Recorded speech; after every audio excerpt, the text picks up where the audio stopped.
Hi guys, it's Ty and welcome back to my channel. So today I wanted to talk about books involving haunted houses. So all of these books that I'm going to talk about, I've already read and enjoyed them, with the exception of a couple that I didn't enjoy as much, but I wanted to go ahead and talk about them in case you guys were interested. And none of these books are particularly new. You've probably already seen them, you've probably already heard about them. But in case you guys are still deciding whether or not you should actually read some of these books, I hope that I can convince you in this video. So we will go ahead and get started. So the first few books that I'm actually going to talk about are not necessarily haunted houses, but more so haunted places. But I still think it fits, with the concept of this video. So the first one that I'm going to talk about is The Shining by Stephen King. And so in this one, we follow our main character, Jack. He's a writer and he gets this job at the Overlook Hotel during the off season to be in charge of the upkeep. So this takes place in like the winter time. And while he's gonna be working at this job, he brings along his wife and his young son, Danny. And so over the course of this story, we are watching Jack as he is trying to work on his next story, but creepy things begin to happen in this hotel and they start to affect Jack. Not only are they affecting Jack, but they're also affecting his son, Danny, who is learning that he has a special gift. I really enjoyed this story. This is one of my favorite books by Stephen King. It delivers on all of the creep factor. It is, to me, a little bit scary as well. I loved reading about Jack and seeing him slowly lose touch with reality, slowly go insane because of the things that are going on in this hotel. I also liked learning about Danny and this gift that he has discovered that he has. And not only do I think that this is a perfect book for the fall, but this is a perfect book for the winter because it has that winter setting and the winter vibes. Now, we know that this book is based off of a really popular movie with Jack Nicholson, who does a fantastic job of portraying Jack.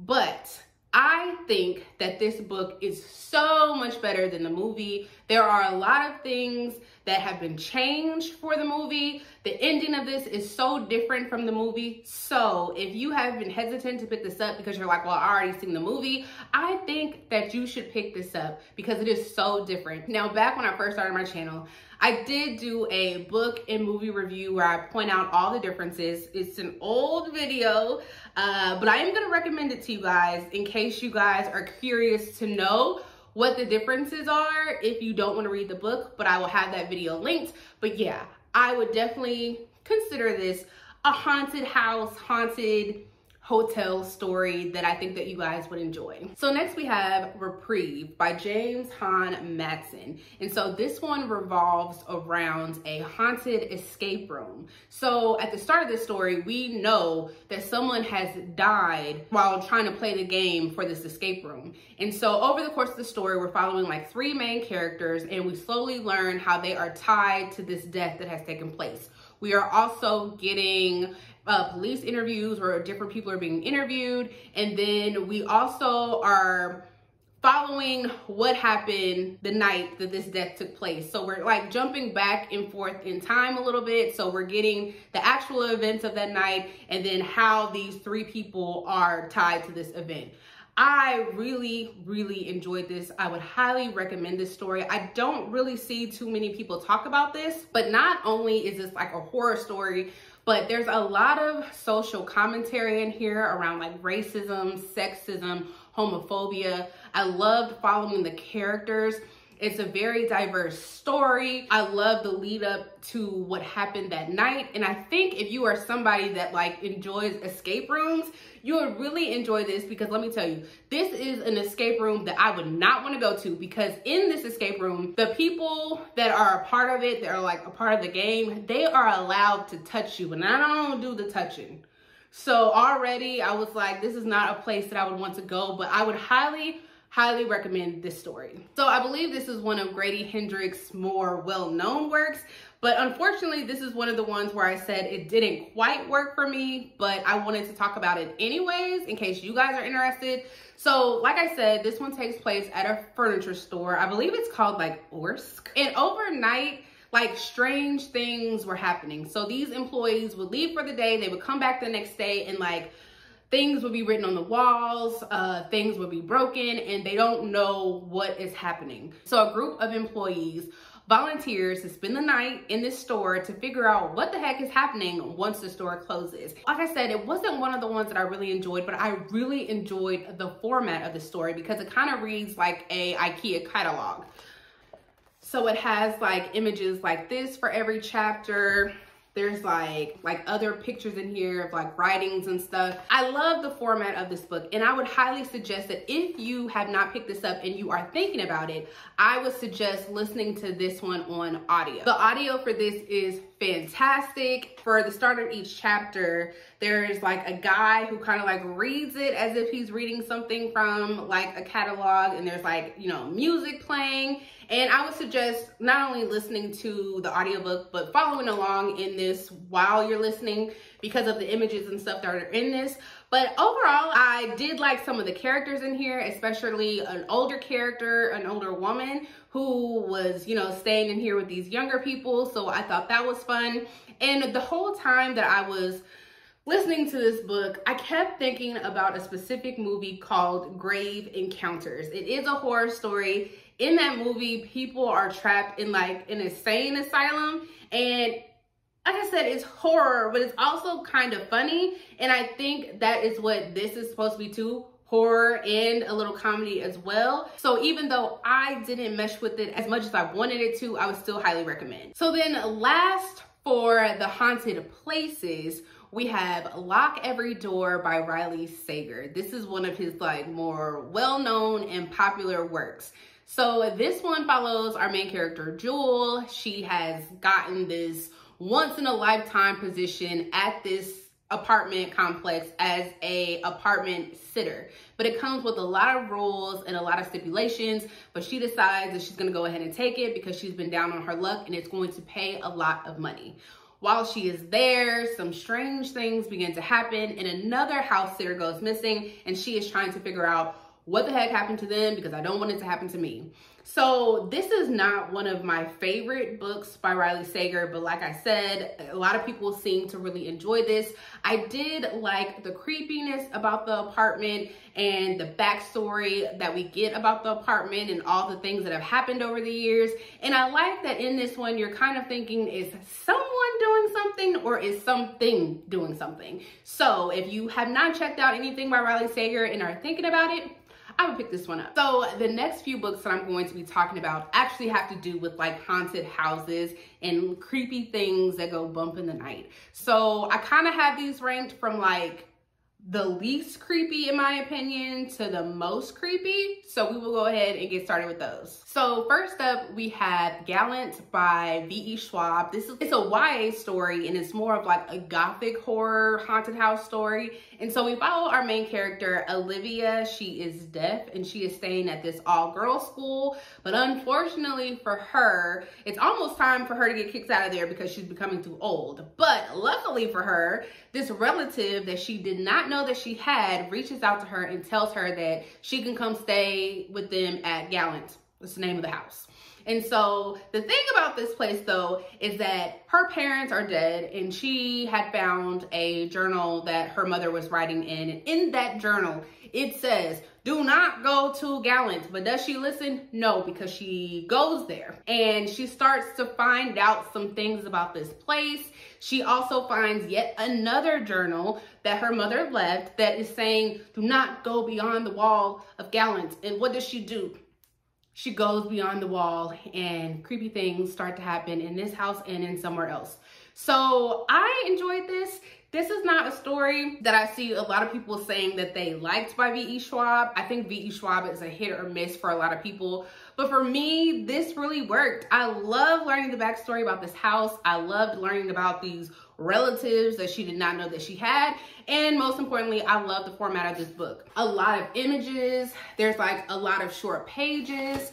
This is definitely something that you could read in like a day. And we also get like passages from letters and her mother's journal entries. So if that sounds good to you, I would highly recommend because I really enjoyed this one. So we have another book by Grady Hendrix, and this is How to Sell a Haunted House. So this one follows a brother and sister, and they learn that their parents have recently passed away. And so the girl, Louise, I believe, goes back to her parents' home, and with the help of her brother, they try and get the house ready to sell. But some creepy things are starting to happen at this house, and they're trying to figure out what the heck it is so they can just go ahead and sell it. This was not one of my favorites by Grady Hendrix. I think this is more on like the silly side and not so much on the creepy side.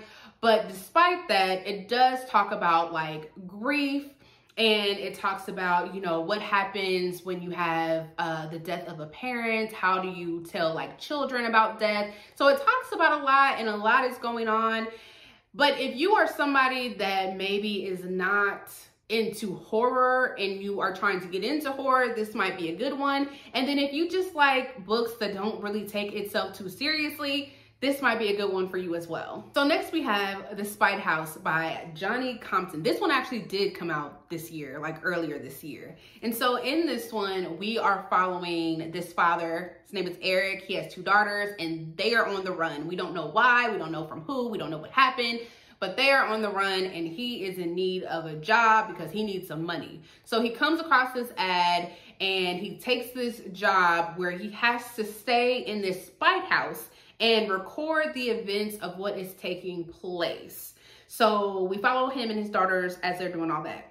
I thought that this story could have been creepier, but I love the idea of them being at this spite house. I love finding out what a spite house is. I loved getting the backstory of why this spite house was built, why they need someone, you know, to stay there and record the events. I loved learning about Eric and his daughters and why they're on the run and what's going on with one of his daughters. I just wish that it had more of the creep factor. Again, this is like one of those stories that I would recommend if you are trying to get into horror, because I did not think that this was really that scary. But also, I just want to caution that there are a lot of POVs in this story. I did not mind those. I actually enjoyed reading the story from multiple characters. But if you are not somebody that likes a lot of POVs, this might not be for you, but I would still recommend. So this next one that I have is The Book of Cold Cases by Simone St. James. And while I was trying to figure out what books I wanted to talk about, I forgot that some freaky things were happening in the house in this story. So in this, we are following Shay. She is a true crime blogger, and she comes across this woman by the name of Beth, who in 1977 was charged with the murder of 2 men, and she was dubbed like the lady killer. So Shay wants to interview her for her true crime blog. Beth agrees, and so we get this story from the current timeline, which is in 2017, and then we go back to like 1977 with Beth, and we learn what actually happens with those murders. So why this is like a creepy house story is because some creepy things are happening in the house that Beth stays at. And Shay begins to notice that creepy things are happening in this house as well. And creepy things then start to happen to her while she is trying to get this interview.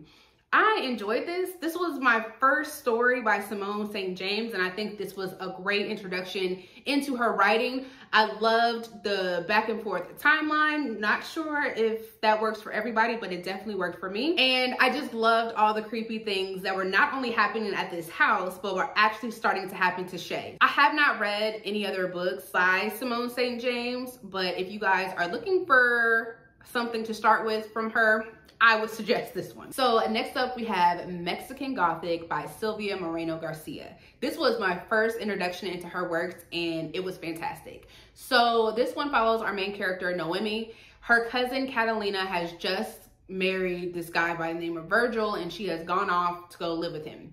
Noemi and her father get this disturbing letter where Catalina is like, Virgil is trying to kill me and this house is haunted. So her dad thinks it is a good idea for Noemi to take her behind over there to see what's going on. If it was me, I wouldn't have went. But She goes out there to see what is going on with Catalina. When she gets out there, she learns that not only is Catalina saying that the house is haunted, but she's having some weird nightmares. And over the course of her stay, Noemi is starting to see some creepy things happening at this house. And she's also starting to have these weird nightmares, and she's trying to figure out what is going on. I really like this story. Now, for this one, it did take a little bit of time for me to get into it, for the story to get going. But I think if you stick it out, you will end up enjoying this. I also love just like the Gothic feel, how this is actually, the whole story is set in this house, and the story just gets more disturbing and grotesque as you keep going. And then I just loved the overall reasoning of what was going on. Bits of it were like a little convoluted to me, but overall I loved where this story went and how like it concluded, and I would highly recommend. So next up we have yet another book by Riley Sager, and that is Home Before Dark. This is probably one of my favorites from him. So this one follows our main character Maggie. And so when Maggie was younger, her family, so her dad, and her mom stayed at this place called Baneberry Hall. But they only lasted for like 20 days because some stuff was going down and they ended up having to get out of there. But her father ended up writing a book about their experiences at Baneberry Hall. It was like this horror book.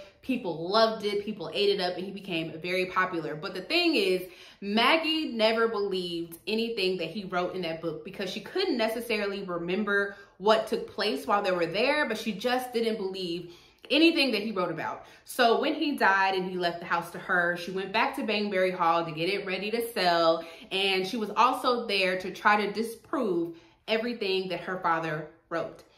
I love this. I loved how it was told. So we get these chapters from the book, and it's starting with like day one and their experiences each day leading up to the time that they left. And then we are getting her perspective with her trying to then disprove what was written about. And then I just loved how creepy this was. I thought this was very creepy. I will say, when I was reading this and when I was at my old place, some creepy things were happening. One night when I was trying to read this and like lights were going on and off, I heard rumbling upstairs, which I shouldn't hear rumbling upstairs because nobody lived above me. I was creeped out while I was reading this book. It did not hinder my experience because, like I said, I really enjoyed it. And this is also one of those books that I would highly recommend by Riley Sager, and I think it is one of his more popular books. So yeah, you should check this out if you have not and you are hesitant to read it. So last up, and if you guys have been on my channel for a while, I've talked about this several times, I am in love with this story. So this is The Hacienda by Isabel Cañas. So in this, we are following our main character, Beatrice, and her mother are kind of struggling with money. Her father had passed away and he was like their sole provider. So Beatrice decides that she is going to marry Rodolfo, and she has to go and stay with him at his hacienda. The first day that she gets there, stuff is not right. You know, she sees a dead mouse on the floor, but there's no cats. So how did the mouse get there? So stuff is just not sitting right with her like day one. So then Rodolfo has to go off and fight somewhere, I believe. And she is left there with his sister and the staff who don't even stay in the house. They stay in like the little guest house on the side, which would have been red flag #1 to me because why are y'all out there? But that's neither here nor there. So she stays in this house. Some creepy things are happening in this house. She ends up going to get a priest named Andres, and he comes to try to like cleanse this house of whatever the heck is going on. And I ate this up. I thought this story was so creepy. I loved like the story behind the house and what exactly is going on. I loved getting to know the characters. And in this one, there is a bit of a romance. So if you are a romance reader and every book that you read just has to have some romance, this has a little bit sprinkled in, and I think that you would enjoy this. So out of all the books that I have talked about, I would highly, highly recommend this one if you have not checked it out yet. So that is actually all that I have for you guys. If you have read these books, let me know your thoughts. If you have not read them, but I have convinced you to pick them up, let me know that too. Otherwise, I will see you guys next time. Bye.